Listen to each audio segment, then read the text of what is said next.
hid their feelings and beliefs come draft day, right? Especially in the first round. They believe in building through the trenches. But in a draft like this for the Eagles, where they literally could go in so many different directions, whether it's trading up, trading back, staying at 32, and then, of course, the positions that they could draft.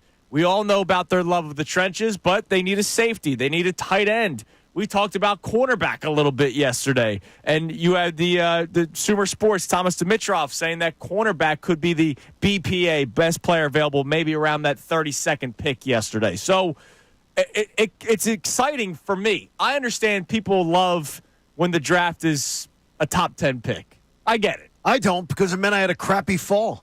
Unless you're the Eagles who had 2 picks in the first round. Well, I mean, but I have a crappy fall. I don't like it. I always would rather. This would be the best scenario every year for me, where the back end of the first round. Pick 32. That means they won the Super Bowl. Absolutely. Or picking in the back end. Right. I got Meaning I had a really great year, and it's weird though when you start that, Nick. It's like I hate dealing in feelings.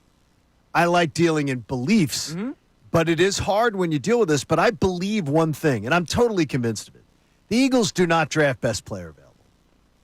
And I can go back years now, 4 years, at least since they fixed the draft. They didn't draft best player available. They drafted need. Almost every single time they drafted a need. They drafted for a spot. And hey, they may have gotten the best player at that position. Right. But they didn't necessarily get the best player available. So I'm very excited to see what the Eagles do because I think they have a plan and they have an agenda. Yeah, I mean, look, one prime example is Jordan Davis and Kyle Hamilton. Like, let's face it, Kyle Hamilton was the better player. He was the better player, and they passed. Because they believed in their theory of trenches. And look, this theory, this belief, this organizational strategy has worked out for them for 25 years now. And everybody knew they were drafting a corner last year. Yep. Like, it was no shock. It was just a matter of which one it was going to be. Right, exactly. But when Quinyon Mitchell was slipping, I'm passing out. Yeah.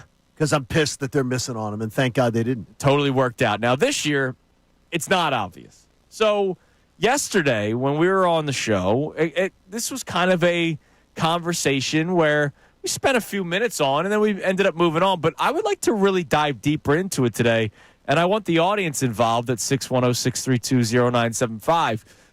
We know that they have a lot of areas that they do need to address. Think about the players that have parted ways, whether the Eagles just released them, traded them, or they were free agents and they signed deals elsewhere. You need an edge rusher. Yep. You need a defensive tackle. Yeah. You need a tight end. Yeah. You could make you don't necessarily need a tight end, but we assume that they do. Correct. I'll say they need a tight end. We assume that they do. Yeah. Cornerback is a area where you might want to look. I wasn't feeling the same way Connor did yesterday, which we'll get to. But there are a lot of areas of need for the Eagles because they lost key players. So think about this for a second. Think about the players that they lost, the impact that they made, and how important it will be to not lose too much, right? Because there's going to be a fall off from maybe Chauncey Gardner-Johnson to a potential rookie safety, just because it's year one. Now, right? Is this Chauncey Gardner-Johnson after Thanksgiving or before Thanksgiving?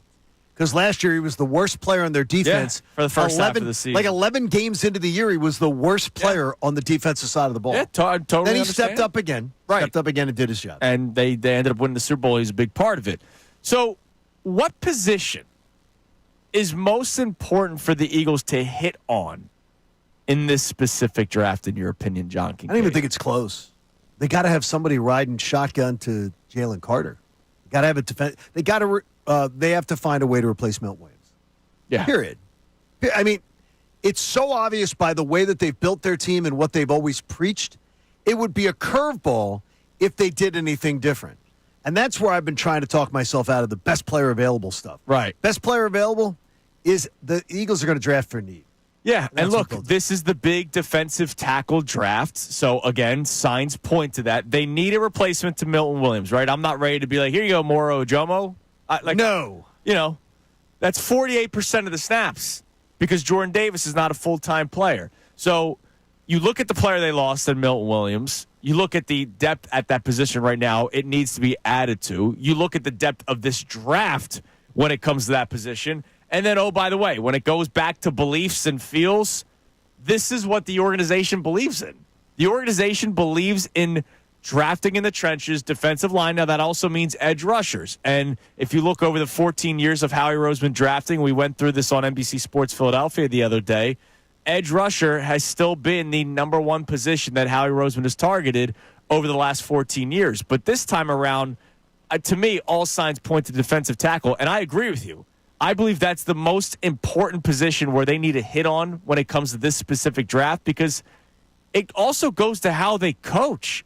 Look at what Vic Fangio was able to do with young kids at the edge rusher position. Jalix Hunt, Nolan Smith. They played well, but it all starts on the inside, and it's not just Jalen Carter, because Jalen Carter's going to get double-teamed, sometimes triple-teamed. So that other guy next to him, the guy riding shotgun, to your point, needs to be able to be an impactful player. I just want them to not use one word, and I'm not an anti-environmentalist. Okay. I even bought one of these myself earlier this year.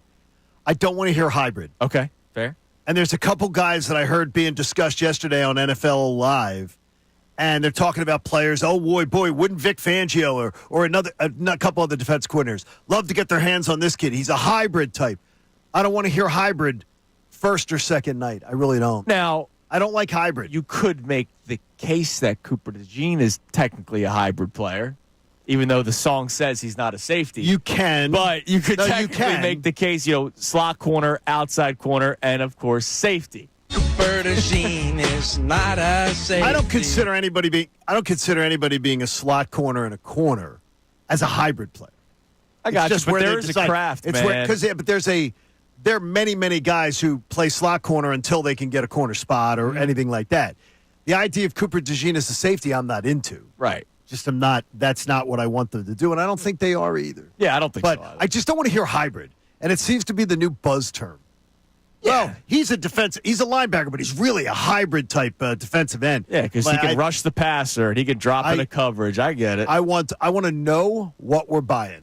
Connor, right off the shelf. Who do you believe, what position do you believe is the most important for the Eagles to hit on? I'm not even asking for names, right? Like, you saw what they had last year. You saw what they lost from last year.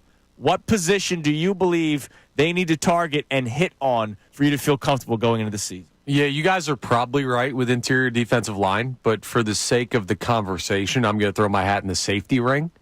I really think that part of where the defense turned was not just, bye week and everything got right on the offense and defensive side of the ball. They were good early overall, but Chauncey Gardner-Johnson becoming a usable defensive player and then becoming a great, once again, defensive player were kind of where you saw the Eagles defense take big steps.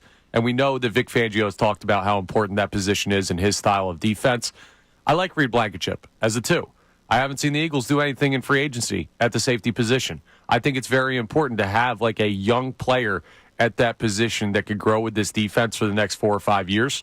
So that's why safety, I'm going to put that as just kind of my counter to your interior defensive line argument, because everything you guys said is smart. But if you're stacking, Connor, importance of players on defense in modern-day football, isn't the safety like pretty much bottom of the food chain, or not? In your opinion, towards the bottom. But, I think it's near the bottom of every team. But if you have a shopping. good safety, I get it. It's noticeable. And Fangio loves them. I remember them saying that the reason that they went with Jordan Davis is because safety can be a bit of a luxury item. And I'm like, wow. Yeah, I don't think it would have been. Well, that was also in the day where they didn't care about linebackers. Yeah, that's the truth, too. Sometimes people learn. See, there's different answers. Like the league can learn that running backs are important, too. That's nice. So, coming up next, speaking of the trenches. Yesterday, Howie Roseman spoke on the importance of the defensive tackle position.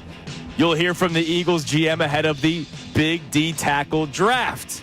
And, of course, we want to hear from you. What position is most important for the Eagles to hit on in this specific draft? You can text in at 610-632-0975. It is Kincade and Salciunas on this Wednesday morning, 8 days till the NFL draft here on 97.5 The Fanatic. Thank you so much for checking out our content on the 97.5 The Fanatic YouTube channel. Hope you enjoyed the video. And remember, you can always be checking the playlist. There may be something you missed from one of our shows during the day that you want to go back and check out. So every time you like a video, like it, subscribe to the channel, and you'll have that great content coming to you every single day. You're greatly appreciated.